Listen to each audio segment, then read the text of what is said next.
नमस्ते मेरे सभी साथियों को। आज हम इस कहानी के माध्यम से जानेंगे कि क्या है सबसे अच्छा दान और कैसे करना चाहिए। तो चलिए जानते हैं इस कहानी के माध्यम से। तो चलिए शुरू करते हैं आज की कहानी। भरतपुर गांव में एक मोहन नाम का लकड़हारा रहता था। लकड़ी बेचकर वह अपना जीवन यापन करता था। जैसे तैसे वह अपने लिए 2 वक्त का खाना जुटा पाता था। मोहन की पत्नी रेखा बार बार मोहन से कहती, कब तक इतनी गरीबी की जिंदगी बिताते रहेंगे? अब मुझसे नहीं होगा इतनी गरीबी में रहना। आप और कोई काम करो, या तो शहर जाकर नौकरी करो। मोहन बोला, मैं गांव से बाहर शहर नहीं जाऊंगा। शहर में सुख शांति नहीं है। हम यहां गरीबी है लेकिन सुख शांति तो है ना। रेखा बोली, काश हम कभी गरीबी से निकल पाते, लेकिन आपकी जड़ बुद्धि में यह बात कहां आएगी। मोहन जंगल में लकड़ी काटने चला जाता है, लेकिन आज वह बड़े पेड़ की तलाश में आगे चला जाता है। चलते चलते उसे एक बड़ा पेड़ दिखाई देता है। वहां उसने लकड़ियां काटी और गांव की तरफ लकड़ियां बेचने जाने लगा। गांव में एक रामलाल नाम के आदमी ने पूछा, अरे भाई रुको, ये लकड़ियां कितने की है? मोहन बोला, मालिक ये लकड़ियों का गट्ठा 20 रुपए का है। वह रामलाल बोला, मेरे पास 15 रुपए है, मैं तुम्हें इतने ही दे सकता हूं। मोहन ने कहा, मालिक 15 तो बहुत कम है, लेकिन मैं आपको ये दे देता हूं क्योंकि मुझे बहुत भूख लग रही है, जल्दी घर जाना है, इसलिए आपको लकड़ियां दे देता हूं। रामलाल बोला, एक काम करो, पहले तुम ये लकड़ी के गट्ठे के पैसे रखो और फिर यहां खाना खा लो। मोहन ने कहा, पर मालिक मैं आपके घर खाना कैसे खा सकता हूं? रामलाल बोला, अरे तुम उसकी चिंता मत करो, भगवान ने जब तक मुझे देने लायक बनाया है मैं देता रहूंगा। मोहन, चलो ठीक है, मैं आज आपके यहां ही खाना खा लेता हूं। मोहन खाना खाने के बाद रामलाल से बोला, मालिक मैं बहुत ही गरीब आदमी हूं, लेकिन आज आपको देखकर लगा कि मुझे भी आपके लिए कुछ करना चाहिए।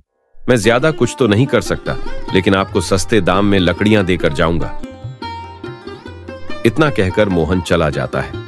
रात में देर से मोहन घर पहुंचा तो पत्नी रेखा ने पूछा, कहां रह गए थे? इतनी देर कहां थे? मोहन बोला, मैं आज एक बहुत अच्छे इंसान से मिलकर आ रहा हूं, उनके घर खाना खाकर आया हूं, वह बहुत नेक दिल इंसान है। पत्नी बोली, अच्छा खाना खिला दिया तो नेक दिल हो गए। अमीरों के घर तो वैसे भी नौकर चाकर खाते ही रहते हैं, तुम्हें भी दे दिया, चलो छोड़ो, मुझे पैसे दो, कितने लाए हो? मोहन बोला, नहीं वह कोई अमीर इंसान नहीं है, एक मध्यम वर्ग से है, वे बहुत जरूरतमंदों को खाना खिलाते हैं और अब मैं भी कम दाम में उन्हें लकड़ियां देकर उनकी दान पुण्य में मदद करूंगा। रेखा कहती है, रहने दो, ज्यादा दान पुण्य की जरूरत नहीं है, पहले अपना घर देखो। मोहन कहता है, तुम एक बार चलो मेरे साथ उनके घर, शायद उनको देखकर तुम्हारा मन पिघल जाए। मोहन रोज रामलाल के घर लकड़ियां देकर जाता था। एक दिन मोहन लकड़ियां देने रामलाल के पास गया तो रामलाल कहता है, मोहन आज नहीं ले सकता, आज मेरे पास लकड़ियां बहुत है, मैं इसे बाद में ले लूंगा। मोहन बोला, मालिक यह तो मैं आपके लिए ही लाया था, अब इसे लेकर नहीं जाऊंगा, यहीं रख रहा हूं, मुझे कृपया खाना खिला दीजिए, मैं बहुत भूखा हूं। आदमी बोला, ठीक है, तुम थोड़ा सा इंतजार करो, मैं खाना लेकर आता हूं। रामलाल घर में जाकर देखता है, घर में थोड़ा सा अनाज रहता है। अगर वह मोहन को इसका खाना बनाकर देगा तो उसके लिए कुछ भी नहीं बचेगा। वह भगवान पर भरोसा रखता है कि भगवान कहीं ना कहीं से कर ही देंगे। वह मोहन को खाना बनाकर दे देता है। मोहन अगले दिन जंगल जाता है तो उसे सारे हरे पेड़ ही दिखते हैं। मोहन को सूखे पेड़ की जरूरत थी। वह थोड़ा और आगे बढ़ जाता है तो आगे उसे एक सूखा पेड़ दिखाई देता है। वह एक डाली पर बैठकर पेड़ काटता है। तभी पेड़ की एक टहनी नीचे बैठे साधु पर गिर जाती है। साधु गुस्से में कहता है, ये किसने किया? ये मेरे ऊपर टहनी किसने गिराई है? जब वह मोहन को लकड़ी काटते हुए देखते हैं तो वे मोहन को श्राप देते हैं और कहते हैं, तुमने मेरी तपस्या भंग कर दी है, मैं तुम्हें श्राप देता हूं, आज से और अभी के अभी तुम कुत्ते बन जाओगे और कुत्ते की जिंदगी जियोगे। मोहन, महात्मा ऐसा मत कीजिए, कृपया श्राप वापस ले लीजिए, मैंने यह जानबूझकर नहीं किया। साधु, यह श्राप अब वापस नहीं हो सकता, लेकिन मैं तुम्हें जो बता रहा हूं उसे ध्यान से सुनो। अब से तुम कुत्ते के रूप में आ गए हो, अगर तुम्हें किसी दो दानी के घर का खाना मिल जाए तो तुम श्राप से मुक्त हो जाओगे और तुम वापस अपनी मनुष्य की जिंदगी में आ जाओगे। मोहन बोला, लेकिन मेरी पत्नी का क्या होगा? वह तो मुझ पर ही आश्रित है।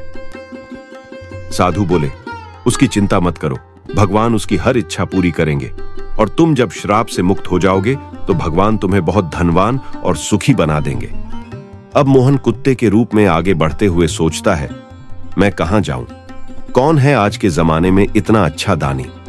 तभी उसे उस व्यक्ति की याद आती है जो उसे खाना खिलाता था। वह उनके दरवाजे के बाहर जाकर बैठ जाता है। कुत्ता बना मोहन देखता है कि उनके घर कुछ लोग खाना खाकर जाते हैं और उसके बाद बचा झूठा खाना बाहर कुत्ता बना मोहन के आगे डाल देते हैं। मोहन खाना खाता है। जैसे ही खाना खाता है तुरंत उसका आधा रंग बदल जाता है।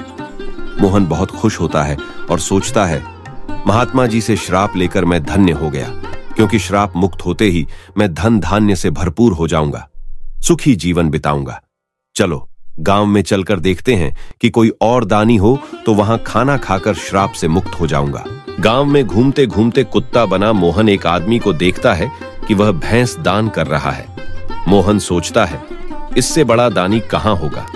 वह वहीं बैठ जाता है और ये सोचने लगता है, जब यह भैंस दान करने वाला खाना खाएगा तो मैं इसका झूठा खाना खाकर श्राप मुक्त हो जाऊंगा।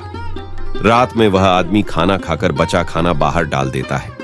कुत्ता बना मोहन जब वह खाना खाता है तो देखता है कि उसका बिल्कुल भी रंग नहीं बदला है। मोहन परेशान होने लगता है और गांव में इधर उधर घूमने लगता है। तभी वह देखता है कि दो गांववासी आपस में बात कर रहे थे। उनमें से एक ग्रामीण वह होता है जिसको भैंस दान में मिली होती है। दूसरा ग्रामीण पूछता है, भाई ये भैंस खरीद कर लाए हो क्या? अब तो बहुत दूध और बहुत पैसा होगा। भैंस लाने वाला आदमी बोला, भाई ये तो मुझे हीरामन ने दान की है। ग्रामीण वापस बोला, हीरामन? अरे वह तो जो भी उसके पास की भैंस या गाय दूध नहीं देती उन्हें दान का बहाना करके दूसरों को देता है। पहला ग्रामीण बोला, भाई मुझे नहीं पता था कि हीरामन ऐसा झूठा दिखावे का दान करता है। दूसरा आदमी बोला, अपने गांव के मुखिया के जैसा दान तो कोई कर ही नहीं सकता। सबके साथ नीचे जमीन पर बैठकर खाना खाते हैं, कपड़े, पैसा, अनाज, खाना सब देते हैं। ऐसा दानवीर नहीं देखा।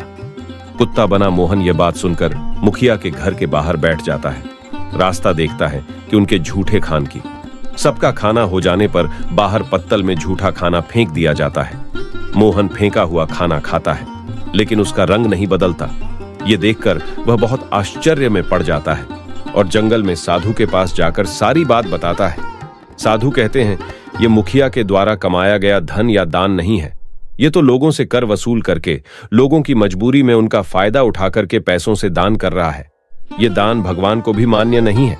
गांव में जो व्यक्ति सभी जरूरतमंदों को खाना खिलाता है वह परम दानी है। वह अपनी मेहनत का दान करता है निस्वार्थ भाव से। जबकि उसके पास धन भी नहीं है तब भी वह घर आए भूखे को खाना अवश्य खिलाता है। तुम इसी तरह के किसी और दानी को ढूंढो। मोहन गांव वापस जाता है तो देखता है कि एक बूढ़ी मां लड़खड़ाती हुई चली आ रही है और एक हाथ में पानी से भारी बाल्टी रहती है। मोहन उसके पीछे पीछे जाता है तो देखता है कि बूढ़ी मां राहगीरों के लिए रोड किनारे रखे घड़े में पानी भरती है, पशु पक्षियों के लिए जमीन पर बर्तन में पानी डालती है और बूढ़ी मां पेड़ के नीचे खाना खाने के लिए बैठती है। तभी मोहन उनके सामने आकर बैठ जाता है तो बूढ़ी मां अपने पास से आधा खाना मोहन को खिला देती है। मोहन खाना खाते ही इंसान बन जाता है। मोहन बूढ़ी मां को धन्यवाद करता है और घर जाने के लिए आगे बढ़ जाता है। घर जाकर अपनी पत्नी को सारी बातें बताता है। लेकिन कहानी यहीं खत्म नहीं होती। वही दूसरी ओर रामलाल, जो बहुत दानी था, उसकी स्थिति दयनीय हो जाती है। वह दान करते करते अब उसके घर सिर्फ एक समय के खाने का अनाज बचता है। वह अपनी पत्नी के साथ खाना खाने बैठता है। तभी दरवाजे पर एक गाय आकर दरवाजे को खटखटाती है। आदमी उसे पानी पिलाता है। गाय पानी पीती है लेकिन उसके बाद भी नहीं जाती। रामलाल समझ जाता है कि इसे भूख लगी है, ये खाना मांग रही है। रामलाल उसे खाना देता है। गाय चली जाती है, लेकिन अब दोनों पति पत्नी भूख से परेशान होते हैं, क्योंकि जो खाना उनके लिए था वो तो उन्होंने गाय को दे दिया था। तभी उन्हें घर में रखी एक थैली दिखाई देती है। पत्नी कहती है, शायद किसी की रह गई होगी। पति कहता है, पर हमारे घर आने वाले सारे जरूरतमंद होते हैं, ये थैली वे नहीं लाए होंगे। चलो देखते हैं इसमें क्या है। दोनों को थैली में देखने पर उसमें बहुत सारा धन मिलता है। दोनों हाथ जोड़कर ईश्वर का धन्यवाद करते हैं। तो दोस्तों, दान छोटा या बड़ा नहीं होता। दान आप किस अवस्था में कर रहे हैं, किस मन से कर रहे हैं, यह जरूरी है। किसी की जरूरत पूरी करना सबसे बड़ा दान होता है। आपका पुण्य कब पत्थर को हीरा बना दे, आपको भी पता नहीं चलता। दुखी, अनाथ, बेजुबान को दिया गया दान अति उत्तम होता है।